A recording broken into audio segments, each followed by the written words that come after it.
Selamat datang kembali. Kali ini kita mau bahas mendalam salah satu tokoh yang, wah, bener-bener ngubah cara kita lihat alam semesta. Johannes Kepler. Kita bakal telusuri perjuangannya yang luar biasa banget buat nemuin apa yang dia sebut harmoni kosmos. Nah, sumber utama kita hari ini itu bab 3 dari buku Kosmosnya Carl Sagan. Keren banget ceritanya di situ. Fokus kita di bab harmoni dunia itu ya. Di situ digambarin gimana perjalanan Kepler di Eropa yang lagi, wah, penuh gejolak gitu. Dia kayak kejepit antara mistisisme zaman dulu sama ilmu pengetahuan modern yang baru mulai muncul. Jadi tujuannya apa nih? Kita pengen ngerti gimana sih si Kepler ini, sosok perintis yang gigih banget, bisa mecahin kode hukum gerak planet, dan gimana pencariannya soal tatanan ilahi yang indah itu, malah tanpa diduga ya, melahirkan revolusi ilmiah. Yuk kita telusuri gimana usahanya mendengarkan simfoni langit itu justru bawa kita ke pemahaman kosmos yang lebih dalam. Dan mungkin lebih aneh juga ya dari yang dia bayangkan awalnya. Betul. Kita mulai dari latarnya dulu deh. Kepler kan lahir tahun 1571 di Jerman. Waktu itu Eropa lagi kacau banget. Perang agama, tahayul di mana-mana. Awalnya dia disiapin jadi pendeta Lutheran. Tapi, ada yang lebih narik perhatiannya. Matematika sama astronomi. Iya, di Universitas Tübingen itu dia kayak nemu keindahan Tuhan dalam geometri Euclid. Dan yang penting juga, dia kena racun ide Kopernikus yang waktu itu masih bahaya banget. Ide kalau bumi muterin matahari itu ya, bukan sebaliknya. Benar, buat Kepler, matahari itu kayak, metafora Tuhan. Pusat segalanya, sumber cahaya, sumber kehidupan. Nah uniknya, semangat religiusnya ini malah jadi bensin utama buat pencarian ilmiahnya. Jadi dia nyari rancangan Tuhan lewat geometri gitu ya. Ini bawa dia ke momen aha, pas dia lagi ngajar matematika di Graz, Austria. Walaupun katanya sih dia bukan guru yang asyik ya, pikirannya suka ngelayap ke bintang-bintang gitu.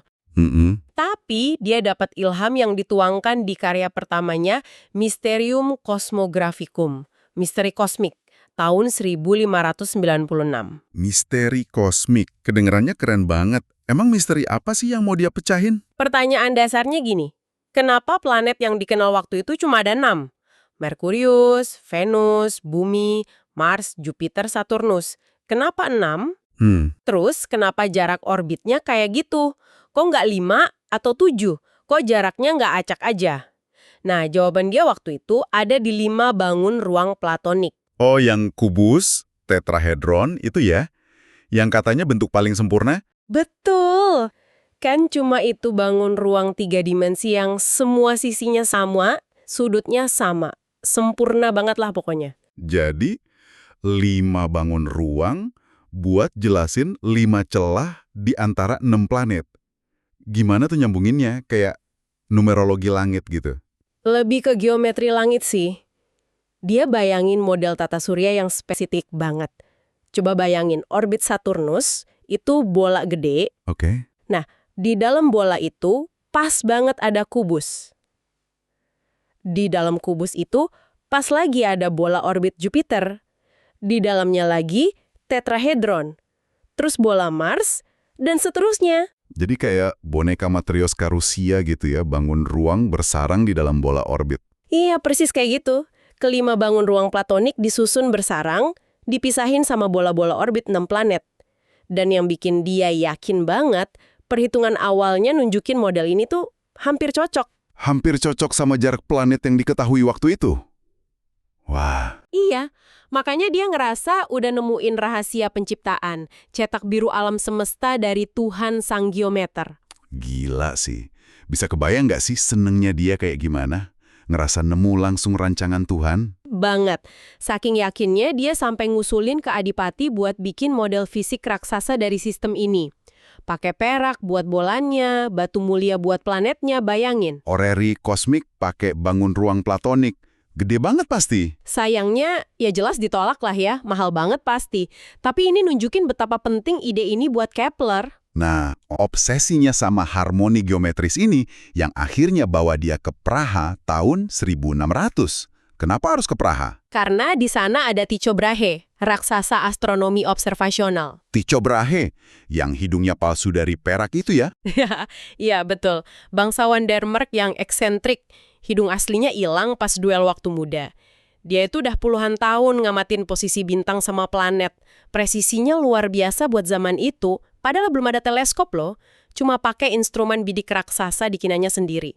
Pokoknya, Tycho punya data terbaik di dunia.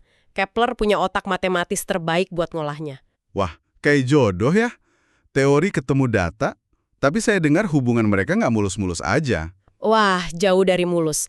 Tegang banget. Tycho kagum sama Kepler, tapi dia pelit banget sama datanya. Gimana enggak? Itu kan hasil kerja seumur hidupnya. Jadi nggak mau dibagi gitu aja? Iya, dia cuma kasih Kepler sebagian kecil data, terutama data Mars. Harapannya sih, Kepler bisa buktiin model alam semesta Tycho sendiri. Oh, model yang aneh itu ya? Planet muterin matahari, tapi matahari sama bulan muterin bumi. Mic-nya dia. Jadi ada ego, curiga, beda tujuan. Kelahiran fisika modern hampir aja gagal gara-gara mereka. Terus gimana dong? Kok Kepler akhirnya bisa dapat harta karun data itu? Ada kejadian dramatis dan agak ironis juga sih. Baru setahun Kepler di Praha, tahun 1601, Tycho Brahe meninggal mendadak. Oh, Cerita penyebabnya macam-macam, tapi yang jelas katanya sih, di akhir hayatnya Tycho terus ngomong ke Kepler, jangan biarkan aku tampak telah hidup sia-sia. wow. Jadi ya, secara efektif dia warisin semua catatan pengamatannya yang tak ternilai itu ke Kepler. Kepler terus gantiin dia jadi matematikawan kekaisaran. Data warisan inilah kuncinya. Oke, jadi sekarang Kepler punya data terbaik sedunia. Terus gimana? Misteri kosmiknya kebukti dong? Nah justru disinilah kehebatan Kepler yang sebenarnya kelihatan. Dia pegang data Tycho yang presisi banget itu, terutama data Mars yang emang bandel banget, susah diprediksi model lama. Kepler mulai ngitung. Gila-gilaan ngitungnya. Sagan bilang itu kayak perang melawan Mars. Bertahun-tahun dia ngitung. Terus hasilnya? Dia harus nerima kenyataan pahit. Model misteri kosmik kesayangannya, bangun ruang platonik yang indah itu, yang dia yakini rancangan Tuhan, ternyata salah. Salah! Kok bisa? Katanya tadi hampir cocok. Hampir itu nggak cukup buat Kepler yang nyari presisi ilahi. Apa aja di depan data Tycho yang akurat banget. Ada beda tipis, tapi nyata antara prediksi model dia sama posisi Mars hasil amatan Tycho. Beda dikit aja ya. Mungkin cuma beberapa menit busur gitu. Iya, kecil banget bedanya. Tapi buat Kepler, itu nggak bisa diabaikan. Dia bisa aja kan ngakalin datanya atau ya udahlah cuek aja. Tapi dia nggak gitu. Nah, ini menarik. Jadi, dia nggak maksa data cocok sama teori indahnya. Malah mulai ragu sama teorinya sendiri. Tepat. Dan ini langkah krusial banget. Apalagi nanti kan ditemuin planet-planet baru, Uranus, Neptunus. Terus Galileo nemuin bulan-bulan Jupiter pakai teleskop. Makin jelas kalau model 6 planet 5 bangun ruang itu nggak bener. Alam semesta lebih rame ternyata. Pasti susah yang ngelepasin ide kesayangannya itu. Tapi katanya tantangan berikutnya lebih gede lagi. Soal lingkaran sempurna. Benar sekali. Ini mungkin rintangan intelektual paling berat buat dia dan buat semua astronomi barat waktu itu. Udah 2000 tahun lebih sejak zaman Yunani kuno, Pitagoras, Plato, ada keyakinan kalau gerakan benda langit itu pasti lingkaran sempurna. Kecepatannya konstan, lingkaran kan dianggap bentuk paling murni, paling ilahi, cocok buat surga. Bahkan Kopernikus yang revolusioner itu masih pakai lingkaran ya. Masih, modelnya masih pakai kombinasi lingkaran-lingkaran kecil gitu, epicycles, buat jelasin gerakan planet. Jadi lingkaran sempurna itu bukan cuma asumsi matematis, tapi udah kayak keyakinan filosofis, hampir religius. Jadi ngelepasin lingkaran itu sama aja nantang ide kesempurnaan langit yang udah mendarah daging gitu ya? Persis, Kepler sendiri awalnya mati-matian nyocokin data Mars Tycho pakai model lingkaran. Dicoba mataharinya digeser dikit dari pusat, dicoba kecepatan macam-macam, tapi tetap aja nggak ada yang pas bener sama data Tycho. Orbit Mars itu kelihatan agak gepeng gitu. Kelihatan penyok dikit gitu ya? Iya, penyimpangannya kecil, tapi nyata dan nongol terus di data Tycho.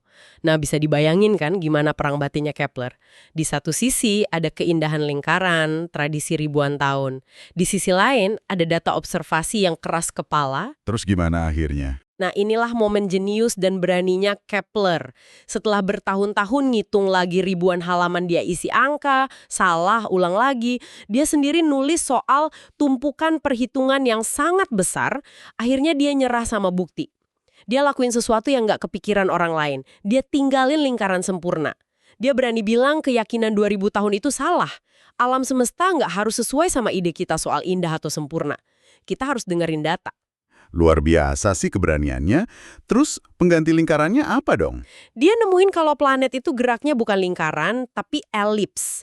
Bentuk oval yang agak gepeng itu loh, kayak lingkaran dipenyetin dikit. Oke, Elips ya. dan matahari itu nggak di tengah-tengah elips, tapi di salah satu dari 2 titik fokusnya. Ini hukum pertama Kepler, diterbitin tahun 1609 di buku Astronomia Nova, Astronomi Baru. Wah, ini revolusi. Di orbit elipsnya, terus lebih lambat pas lagi jauh. Oh, jadi kecepatannya berubah-ubah. Iya, tapi teratur. Gampangnya, garis khayal dari planet ke matahari itu nyapu luas area yang sama dalam waktu yang sama. Jadi kecepatan konstan yang udah dipegang ribuan tahun itu gugur juga. Jadi 2 pilar utama kosmologi kuno, lingkaran sempurna dan kecepatan konstan, runtuh semua ya dalam satu buku. Diganti elips, sama kecepatan nggak konstan, tapi tetap ada hukum matematikanya. Betul. Terus 10 tahun kemudian, 1619, di buku Harmonices Mundi, Harmoni Dunia. Nah, ini buku di mana dia masih nyari-nyari harmoni musik langit juga sih. Masih belum move on dari harmoni ya? Kayaknya gitu. Tapi di buku itu dia nerbitin hukum ketiganya. Ini nunjukin hubungan matematis antara lama waktu planet muterin matahari, periode orbit, sama jarak rata-ratanya dari matahari. Intinya, makin jauh planet, makin lambat geraknya, makin lama waktu orbitnya. Dan itu ada rumus pastinya. Jadi meskipun dia ninggalin misteri kosmik, bangun ruangnya, dia tetap nemu harmoni dunia ya? Tapi dalam bentuk hukum matematika ini. Tepat sekali. Harmoninya bukan harmoni bentuk geometris statis kayak bayangan awalnya, tapi harmoni dinamis gerakan planet yang diatur hukum fisika matematis. Ini fundamental banget. Model-model sebelumnya, termasuk Kopernikus, masih banyak asumsi filosofisnya. Kepler ini orang pertama yang nurunin hukum gerak planet secara empiris, murni dari data observasi. Ini lompatan raksasa ke metode ilmiah modern. Dan ini jadi dasar buat Newton kan nantinya? Betul, beberapa dekade kemudian, Isaac Newton pakai hukum Kepler ini buat ngembangin teori gravitasi universalnya. Newton nunjukin hukum Kepler itu bukan kebetulan, tapi emang konsekuensi logis dari gaya gravitasi antara matahari dan planet. Kepler nemuin gimana planet gerak, Newton jelasin kenapa geraknya gitu. Gila sih pencapaiannya. Apalagi kalau kita ingat, ini semua terjadi di masa yang susah banget buat Kepler pribadi dan Eropa pada umumnya ya. Betul banget. Eropa lagi ancur-ancuran gara-gara perang 30 tahun. Brutal banget itu perangnya. Kepler sendiri harus pindah-pindah terus nyari aman, nyari kerja. Dan di tengah kekacauan itu, muncul juga paranoia soal sihir. Yang paling tragis, ibunya sendiri, Katarina Kepler, dituduh jadi penyihir tahun 1615. Ibunya dituduh penyihir. Ya ampun, pasti berat banget buat dia. Gimana dia ngadepinnya? Wah, ini ujian karakter luar biasa sih. Lagi sibuk-sibuknya ngitungin langit, dia harus turun tangan belain ibunya di pengadilan. Dia nundah kerjaannya, nempuh perjalanan bahaya, pakai semua otaknya buat bantah tuduhan-tuduhan tahayul itu satu-satu. Dia nulis pembelaan hukum yang panjang, pakai logika, pakai penjelasan rasional. Misalnya, jelasin gejala penyakit biasa yang disalahartikan jadi kutukan sihir. Akhirnya, setelah 6 tahun berjuang, ibunya bebas tahun 1621. Sempat dipenjara dan diancam disiksa juga padahal. Perjuangan heroik banget ya. Kemenangan akal sehat di zaman gelap gitu. Nah, selain ngurusin astronomi sama belain ibu, dia cari duit gimana? Kayak banyak astronom zaman itu, dia juga kerja jadi astrolog. Bikin horoskop buat bangsalan, jenderal, termasuk Kaisar Rudolf II sama Jenderal Wallenstein yang terkenal itu. Oh, jadi dia bikin ramalan bintang gitu. Iya, tapi dia sendiri kayaknya agak skeptis ya sama ramalan nasib gitu. Pernah nulis, katanya ibu yang bodoh, astrologi, harus kasih makan putrinya yang pintar, astronomi. Hahaha, getir juga ya. Tapi dia bedain sih antara ramalan nasib sama potensi astrologi buat ngertiin karakter orang. Mungkin itu dia anggap masih ada dasarnya. Yang jelas, dia nggak pernah biarin astrologi nyampurin perhitungan astronominya yang ketat. Jadi astrologi buat bertahan hidup aja ya, tapi warisan utamanya jelas astronomi. Dia juga nulis karya imajinatif lain kan, Somnium itu. Ah iya, Somnium atau mimpi diterbitin setelah dia meninggal. Sering dianggap salah satu karya fiksi ilmiah paling awal. Ceritanya fantasi, soal perjalanan ke bulan. Lewat mimpi gitu. Yang keren, dia pakai pemahaman ilmiahnya soal gimana bulan kena sinar matahari, terus dia simpulin dengan benar kalau suhu di bulan itu ekstrim banget bedanya siang sama malam, dia gambarin lanskap bulan yang tandus. Wah, imajinasinya tetap nyambung sama sains ya? Iya, walaupun ada fantasinya juga sih, dia bayangin ada penghuni bulan, terus kawah-kawah bulan mungkin bikinan makhluk gitu. Tapi bukannya buku ini malah bikin masalah lagi ya? Ironisnya iya, deskripsi di Somnium soal tokohnya ke bulan dibantu Daemon atau roh gitu, disalahartikan sama yang nuduh ibunya. Dijadiin bukti? Iya, dijaduin bukti kalau ibunya ngajarin sihir ke Kepler buat ngomong sama setan dan jalan-jalan gaib. Fantasi ilmiahnya dipelintir jadi pengakuan ilmu hitam. Tragis banget dan absurd. Kalau dilihat semua ini, warisan Kepler emang gede banget ya? Kayak jembatan antara dua dunia gitu. Persis. Dia berdiri di antara dunia mistis Pitagoras yang nyari harmoni di angka dan bentuk sempurna, sama dunia fisika modern yang nuntut bukti observasi dan hukum matematis yang teruji. Dia mulai dari mimpi indah soal geometri ilahi, tapi punya integritas buat ninggalin itu pas ketemu fakta. Dia nunjukin harmoni alam semesta itu nyata, tapi harus ditemuin dengan nanya ke alam itu sendiri, lewat observasi bukan cuma mikir doang. Epitaf yang dia tulis sendiri sebelum meninggal tahun 1630 kayaknya ngerangkum banget ya. Aku pernah mengukur langit, kini aku mengukur bayang-bayang bumi. Pikiranku ada di surga, jasadku terbaring di bumi. Indah banget itu. Tapi mungkin ringkasan paling pas soal metode ilmiahnya ya dari Carl Sagan di bab ini, ia lebih memilih kebenaran yang sulit daripada ilusi-ilusi terindahnya. Itu inti revolusi Kepler. Jadi pelajaran utamanya apa nih dari semua ini buat kita sekarang? Kisah Kepler ini soal ketekunan yang luar biasa ya. Ngadepin data ruwet, hitungan rumit, perang, miskin, tragedi pribadi. Tapi lebih dari itu soal keberanian intelektual. Berani mempertanyakan asumsi paling dasar yang udah diterima ribuan tahun kalau memang bukti menuntutnya. Dia mulai nyari harmoni yang dia pengen ada, harmoni geometris yang rapi. Tapi dia nemu harmoni yang beneran ada, harmoni hukum fisika di dalam data yang ngatur tarian elips planet-planet itu. Dia nggak nemu yang dia cari, tapi nemu yang jauh lebih penting. Dan ini mungkin jadi refleksi penutup ya buat Anda yang dengerin.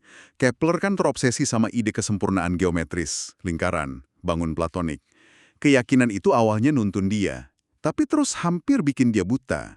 Dia berhasil karena akhirnya dia lebih percaya sama data observasi daripada sama idenya sendiri, soal gimana alam semesta harusnya bekerja. Nah, pertanyaannya buat kita, seberapa sering sih ekspektasi kita, asumsi kita soal keteraturan, keindahan, atau kesempurnaan itu malah nutupin kita dari ngelihat gimana sesuatu sebenarnya bekerja. Lingkaran sempurna atau asumsi indah apa ya yang mungkin masih kita pegang erat hari ini, yang tanpa sadar ngehambat pemahaman kita. Nunggu Kepler modern buat berani nantang pakai bukti yang mungkin awalnya kelihatan kecil atau nggak nyaman.